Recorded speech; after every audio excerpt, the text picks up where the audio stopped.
corazón, Él libre me hará.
David, desconocido por los hombres, conocido por Dios.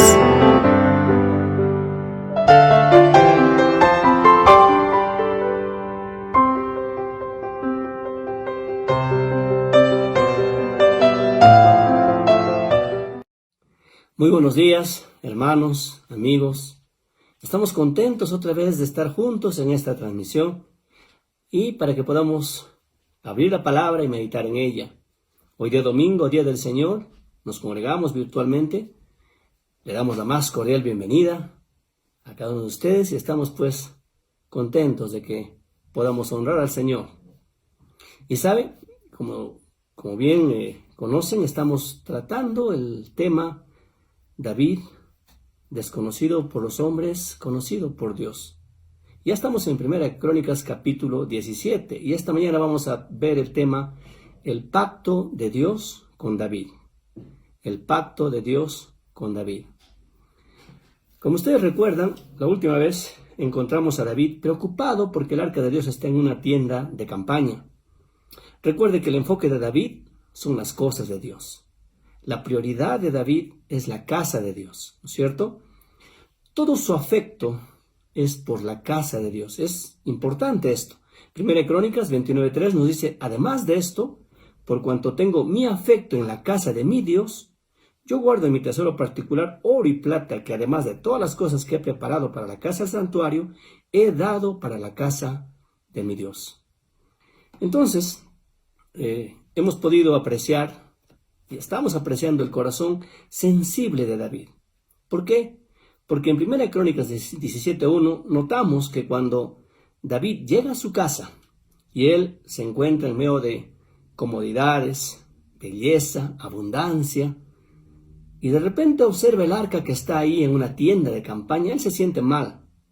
A él no le gusta esta situación y él se propone construir una casa para Dios. Imagínense, este es David, ¿no? La Biblia dice en 1 Reyes 8:27, pero ¿es verdad que Dios morará sobre la tierra? He aquí que los cielos de los cielos no te pueden contener, cuánto menos esta casa que yo he edificado.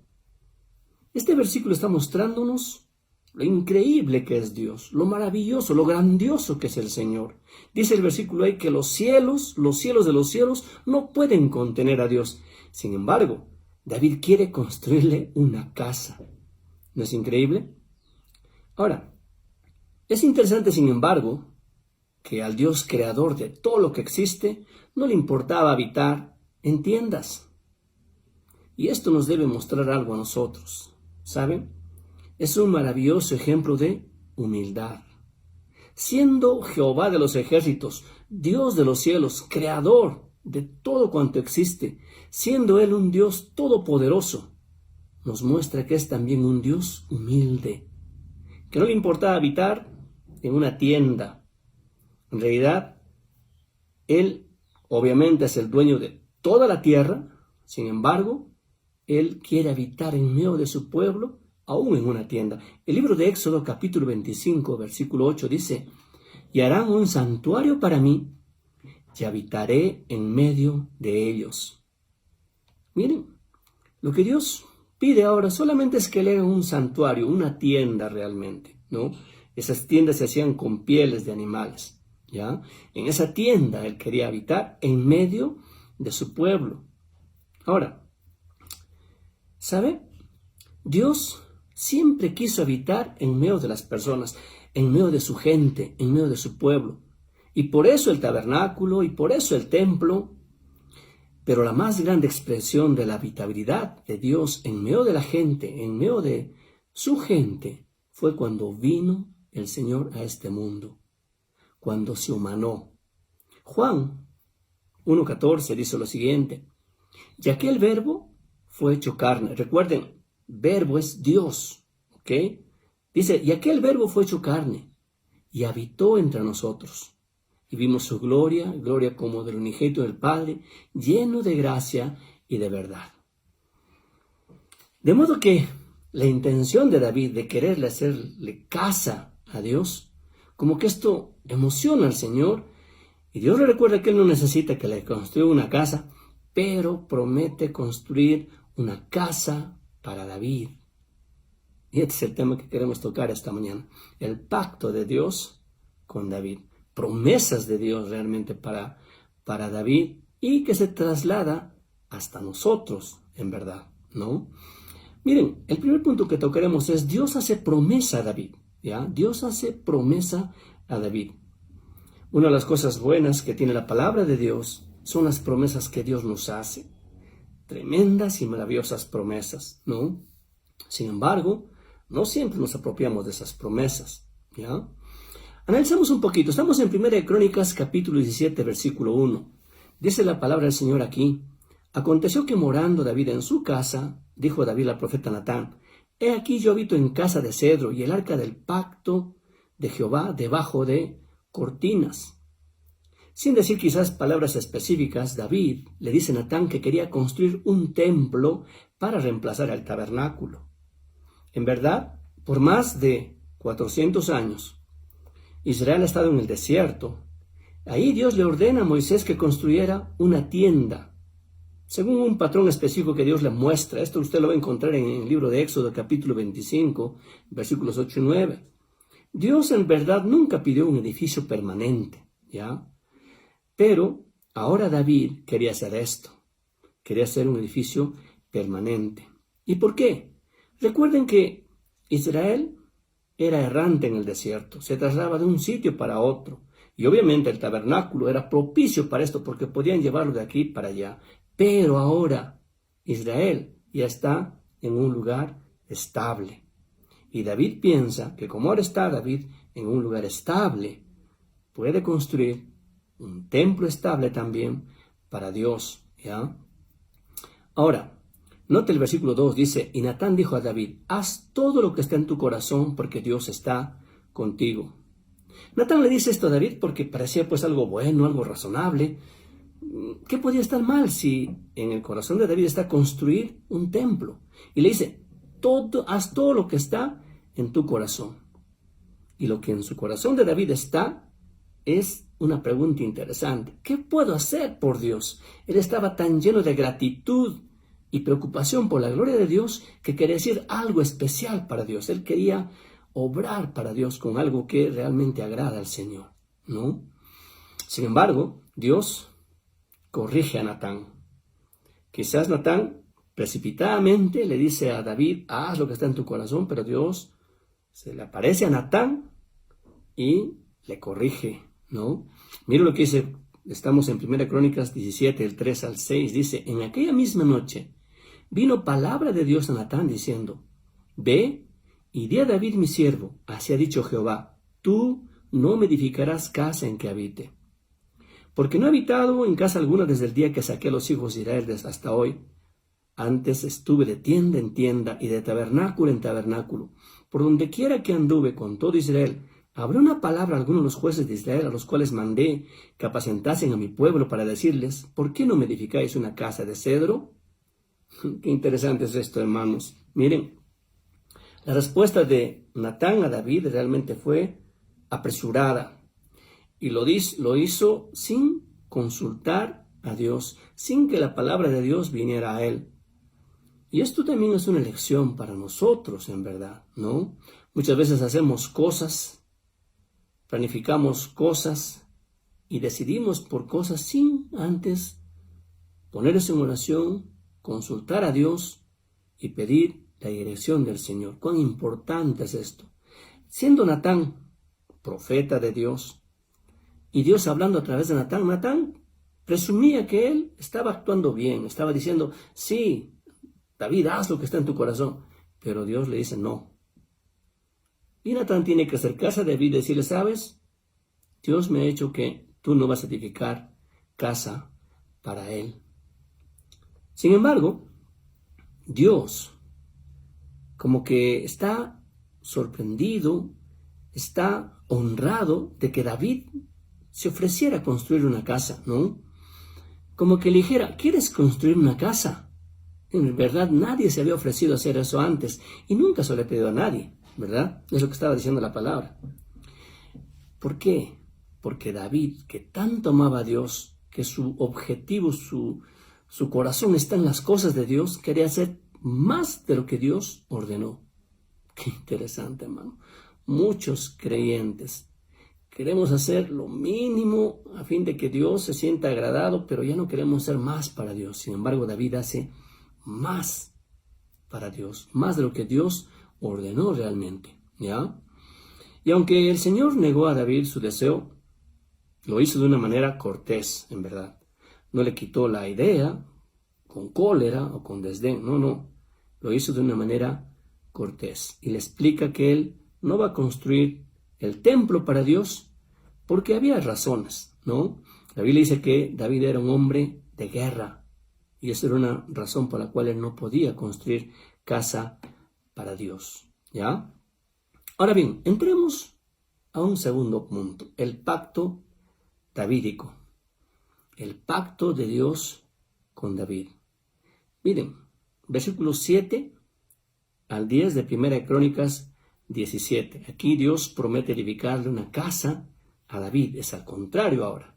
Miren, dice, por tanto ahora dirás a mi siervo David, así ha dicho Jehová de los ejércitos, yo te tomé del redil de detrás de las ovejas, para que fueses príncipe sobre mi pueblo Israel, y he estado contigo en todo cuanto has andado, y he cortado a todos tus enemigos de delante de ti, y te haré gran nombre, como el nombre de los grandes de la tierra.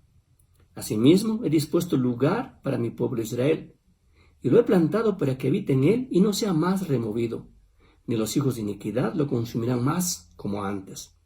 Y desde el tiempo que puse los jueces sobre mi pueblo Israel, más humillaré a todos tus enemigos. Te hago saber además que Jehová te edificará casa. Qué interesante, hermano. Miren, esta es parte del pacto que Dios hace con David. Aquí hay una promesa en primer lugar. Dios dice que le va a construir casa a David. ¿Cómo empieza? En primer lugar, Dios le recuerda a David lo que había hecho en su vida en el pasado. Miren, dice, siendo un simple pastorcillo realmente, él era un pastor de ovejas, y nota el versículo lo que dice, te saqué de detrás de las ovejas. Es decir, David era totalmente ignorado por las personas, aún por su familia. A tal extremo, si ustedes recuerdan que cuando el profeta Samuel fue a la casa de Isaí, padre de David, para ungir al futuro rey de Israel, Isaí presentó a todos sus hijos, pero se olvidó de David. Isaí decía que David era un simple muchacho y que no era posible que él fuera el elegido. Y así pensaban todos sus demás hermanos, sobre todo Eliab, ¿no es cierto? Pero Dios, que conocía a David, lo sacó de allí para ser más tarde vencedor frente al gigante Goliat, vencedor frente a muchísimas batallas y para más tarde ser el rey de Israel. De modo que el mismo Dios que había estado con David por donde quiera que David ha ido y le había dado grandes victorias, ahora le hacía recordar todo lo que había hecho para que David esté seguro que la promesa que le está haciendo también se iba a cumplir. Precioso. Es importante para nosotros también que recordemos de dónde nos sacó el Señor, cómo hemos caminado con Él, cuántas victorias hemos tenido con Él, y estar seguros que las promesas que aún están en la palabra para cada uno de nosotros se va a cumplir, igual como que se ha cumplido todo lo que el Señor ha hecho en nuestras vidas, así como en la vida de David. Eso es lo primero. Lo segundo, Dios le promete a David que bajo su reinado Israel se establecería permanente y seguro. Y en verdad, desde aquí es verdad, Israel ya tiene un lugar fijo donde va a permanecer, la tierra que Dios le había prometido. Desde 1948 para adelante, Israel permanece en un lugar fijo, estable, ¿ya? Esto es algo que se está cumpliendo de lo que Dios ha prometido aquí. Dios establece a Israel permanente y seguro. Volvamos a leer el versículo, mira lo que dice el versículo 9 dice: Asimismo he dispuesto lugar para mi pueblo Israel, y lo he plantado para que habite en él y no sea más removido. ¿Ve? Ahí está la promesa. Y esto se está cumpliendo literalmente hasta ahora inclusive. ¿Ya? Ahora, en tercer lugar, Dios le promete a David que él le va a construir una casa. ¿A qué se refiere esto? En verdad esto es en el sentido de que establecería una dinastía para la casa de David. Este es un legado duradero para David, ¿no? Que va a ir mucho más allá después de que David muera. Miren, David quería construir un templo a Dios y Dios le dice: gracias, David, pero deja que mejor yo te edifique una casa para ti. Esa es una promesa tremenda. La palabra casa en el hebreo es bayit.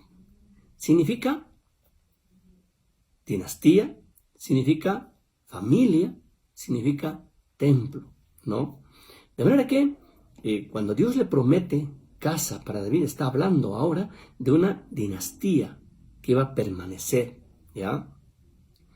Ahora, quiero que note el versículo 11 al 15, cuando la promesa de edificarle casa a David no es una promesa solamente para el tiempo que David vivía, sino es una promesa eterna, una casa eterna le promete Dios. Mira lo que dice, versículo 11, y cuando tus días sean cumplidos para irte con tus padres, o sea, cuando David ya se muera, dice, levantaré descendencia después de ti, a uno de entre tus hijos, y afirmaré su reino. Él me edificará casa, y yo confirmaré su trono eternamente.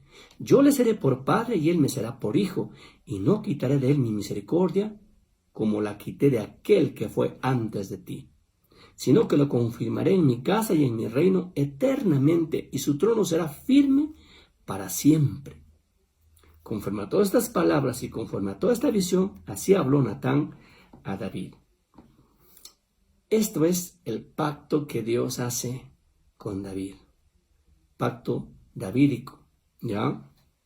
El verso 11 empieza diciendo que cuando David muera va a levantar descendencia.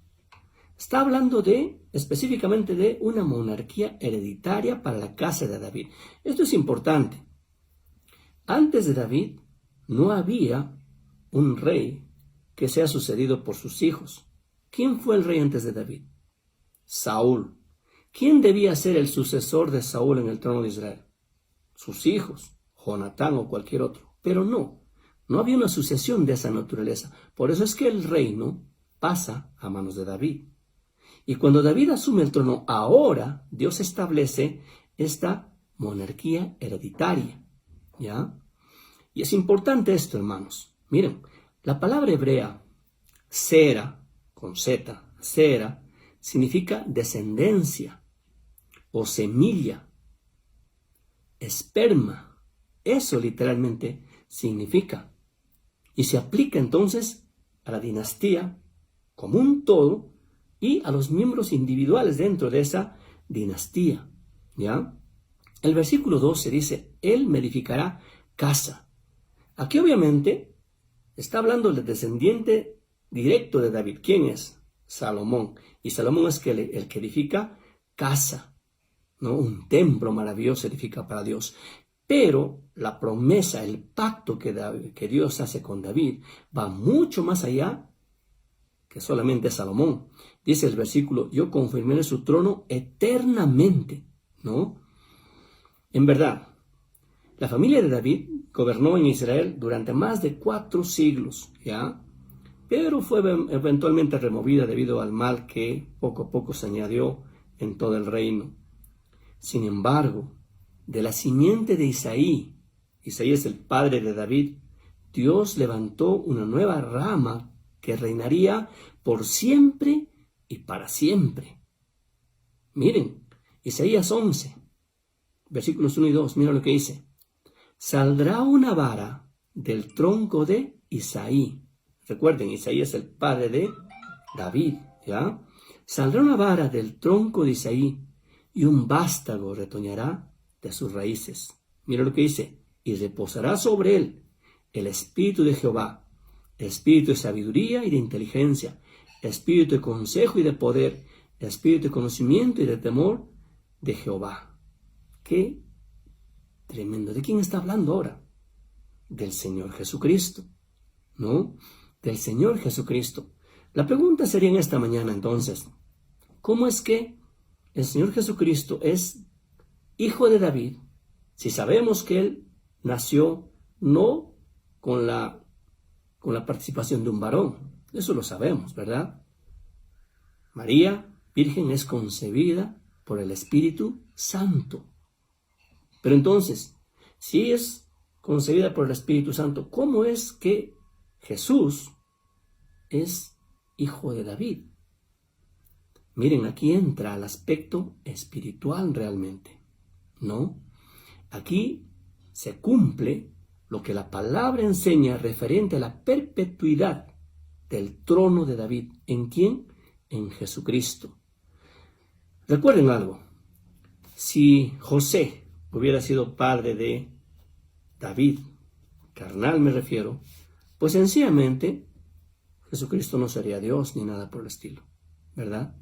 Sin embargo, se cumple esto, la descendencia llega hasta eso porque María es descendiente de David, al igual que José. Eso es carnalmente, pero espiritualmente va mucho más allá todavía, ¿no? David realmente cumple el sentido de que la promesa que Dios le hace se va a trasladar hasta el Señor Jesucristo. Es una promesa eterna. El versículo 14 dice, su trono será firme para siempre. ¿Ya?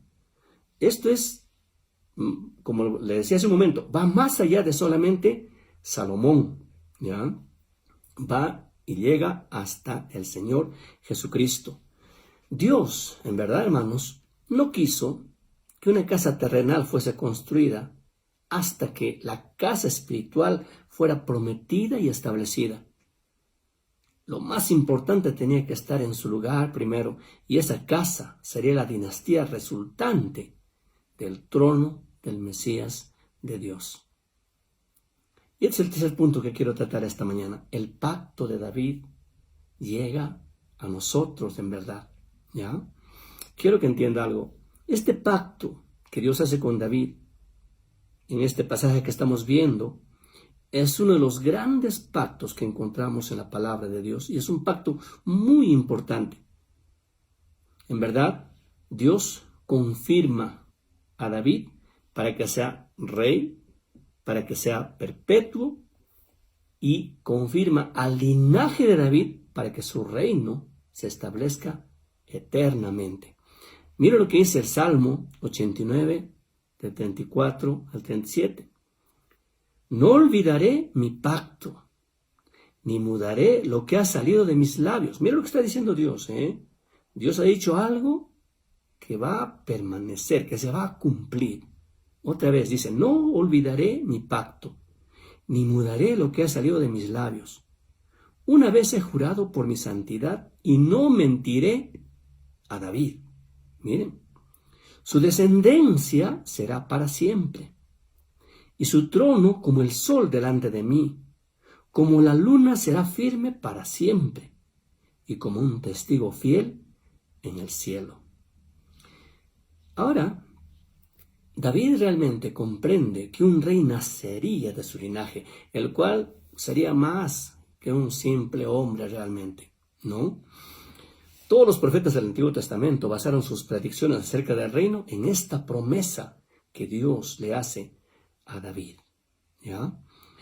La promesa de Dios de una casa para David se cumple totalmente en el Señor Jesucristo. Jesucristo reina y seguirá reinando en el trono de David para siempre. Esto debe estar muy claro en nuestras mentes, ¿ya? ¿Por qué? Miren, la misericordia del Padre nunca se apartó de nuestro Señor Jesucristo, a pesar de que Él fue hecho pecador por nosotros. Él cargó el pecado de todos nosotros. Y a pesar de eso, las misericordias del Padre nunca se apartaron de Él. La Biblia dice que Jesús está construyéndole una casa magnífica al Padre. Quiero que lea Hebreos capítulo 3, versículos 3 al 6. Mira lo que dice acá. Hebreos capítulo 3, verso 3 al 6 dice, porque de tanto mayor gloria que Moisés es estimado digno está hablando de Jesucristo, ¿ya? Cuanto tiene mayor honra que la casa el que la hizo, porque toda casa es hecha por alguno, pero el que hizo todas las cosas es Dios. Y Moisés a la verdad fue fiel en toda la casa de Dios como siervo, para testimonio de lo que se iba a decir. Pero Cristo como hijo sobre su casa, y mira lo que dice, la cual casa somos nosotros, si retenemos firme hasta el fin la confianza y el gloriarnos en la esperanza. Nosotros somos esa casa ahora. En Cristo Jesús se cumple realmente el establecimiento del reino del Señor, ¿no? Y somos su casa y somos su templo. Mira lo que dice Primera de Pedro, capítulo 2, versículo 5. Dice la palabra del Señor aquí, vosotros también como piedras vivas sed edificados como casa espiritual y sacerdocio santo, para ofrecer sacrificios espirituales aceptables a Dios por medio de Jesucristo. ¿Ven? De manera que, cuán maravilloso, hermano. En el Nuevo Testamento hay 59 referencias directas a David. Y esto es interesante. Es más, Mateo, cuando empiezan los evangelios, Mateo, capítulo 1, verso 1, empieza diciendo, miren, libro de la genealogía de Jesucristo, hijo de David, hijo de Abraham. Miren lo que dice, hijo de David, hijo de Abraham. Y esto es muy importante porque las promesas que Dios hizo a David fueron y serán cumplidas en su totalidad. Y todos siempre mencionaron que Jesús es hijo de David y que en él se iban a cumplir todas las promesas. Vamos a leer un par de versículos más. Mira lo que dice Lucas capítulo 1, versos 30 al 32, cuando el ángel Gabriel se aparece a María. Mira lo que le dice, María, no temas, porque has hallado gracia delante de Dios. Concebirás en tu vientre y darás a luz un hijo y llamarás su nombre Jesús. Este será grande y será llamado Hijo del Altísimo. El Señor Dios le dará el trono de David, su padre. Y aquí se está viendo el cumplimiento de esa promesa que Dios le hace a David. Leamos un versículo más. El apóstol Pedro también menciona estas cosas. Miren, Hechos capítulo 2, versículos 29 y 30.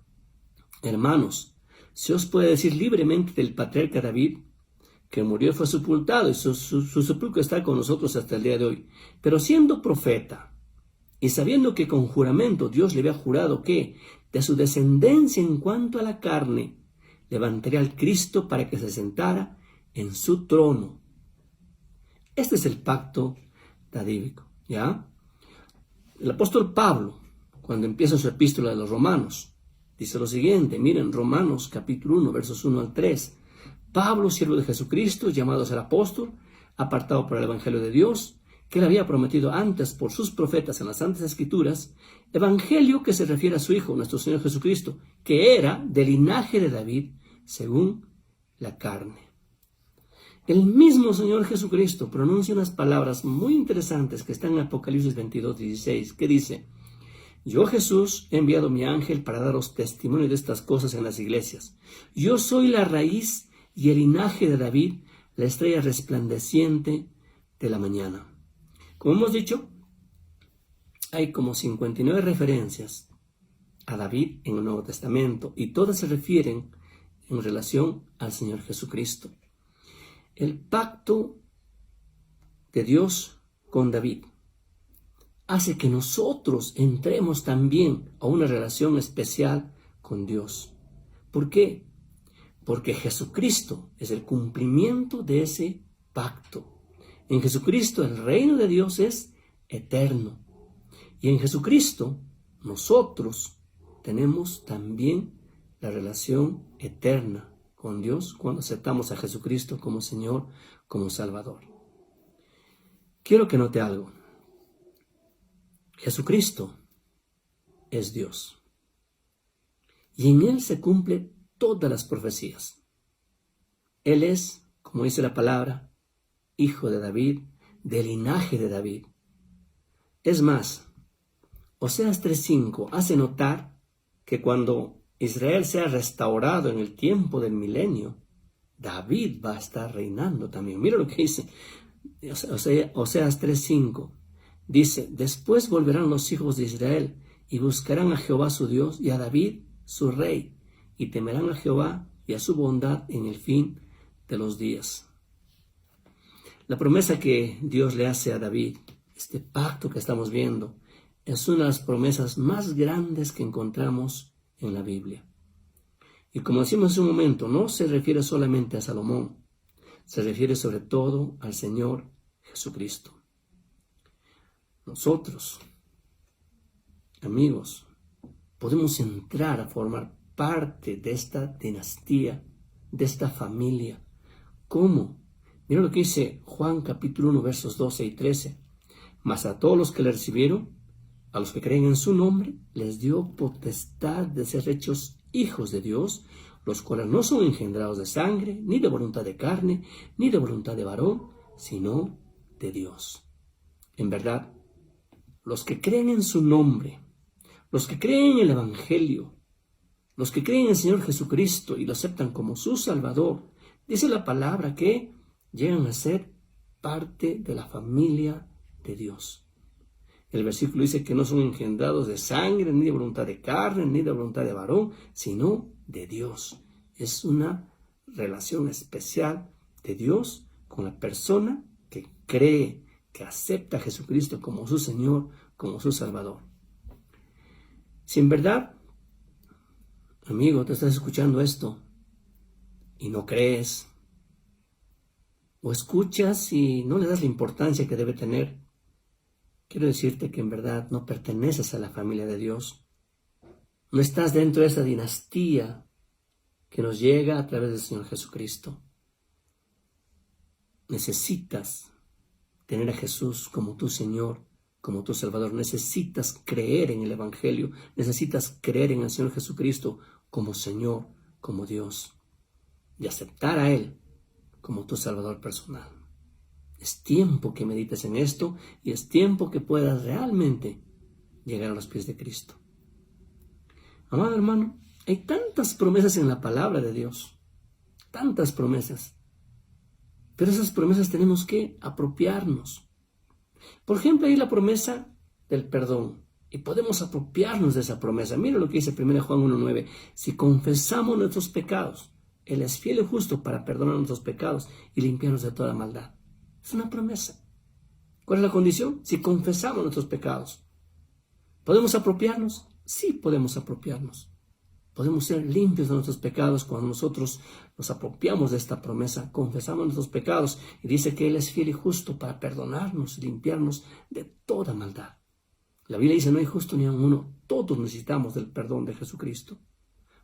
Todos necesitamos que la sangre de Jesús nos limpie de todo pecado. Otro ejemplo, podemos apropiarnos de su promesa de paz, por ejemplo. Mira lo que dice Juan 14:27. La paz os dejo, mi paz os doy. Yo no os la doy como el mundo la da. No se turbe vuestro corazón ni tenga miedo. Es una paz que viene de lo alto, cuando realmente tú te apropias de esa promesa. Promesas. El Señor promete conducirnos, guiarnos. El Señor promete llevarnos como de la mano. Mira lo que dice el Salmo 32:8. Te haré entender y te enseñaré el camino en que debes andar. Sobre ti fijaré mis ojos. Podemos apropiarnos de esa promesa también. Esa promesa de guiarnos. Qué precioso. Hay tantas promesas en la palabra del Señor. ¿Necesitas la ayuda de Dios? Mira la promesa que está en Hebreos capítulo 4, verso 16. Acerquémonos pues confiadamente al trono de la gracia para alcanzar misericordia y hallar gracia para el oportuno socorro. Necesitamos ayuda. Apropiémonos de esa promesa que está en Hebreos 4, 16, por ejemplo. Tantas promesas del Señor. Amado hermano, yo no sé cómo está tu vida espiritual, pero hay una promesa muy preciosa que habla de hacernos crecer espiritualmente, una promesa de crecimiento. Miren lo que dice Filipenses 1:6. Estando persuadido de esto, que el que comenzó en vosotros la buena obra, la perfeccionará hasta el día de Jesucristo. Apropiémonos de esa promesa y pidamos al Señor que nos siga dando entendimiento en su palabra para que sigamos creciendo en gracia para la honra y gloria del Señor. Vamos a orar. Padre, gracias te damos esta mañana, Señor. Gracias por tu palabra. Gracias porque nos muestras que en tu inmensa misericordia y tu voluntad, Señor, tú has querido hacer un pacto con David. Y este pacto, Señor, no solamente es para David y su hijo Salomón, sino que trasciende, Padre, hasta nuestro Señor Jesucristo, a través de quien nosotros somos bendecidos y somos constituidos linaje tuyo, Señor, nación tuya, pueblo tuyo. Gracias, bendito Dios, por ese privilegio. Ruego, Señor, por las personas que no te conocen, para que tú puedas tocar sus corazones y les permitas también alcanzar la gracia tuya, Señor, la misericordia tuya, la salvación tuya, Padre Celestial. Y te ruego, Señor, por mis hermanos, para que nos permita seguir creciendo para tu honra y gloria, bendito Dios. Gracias por este tiempo, Padre. Bendícenos, Señor, en el nombre de Cristo Jesús. Amén.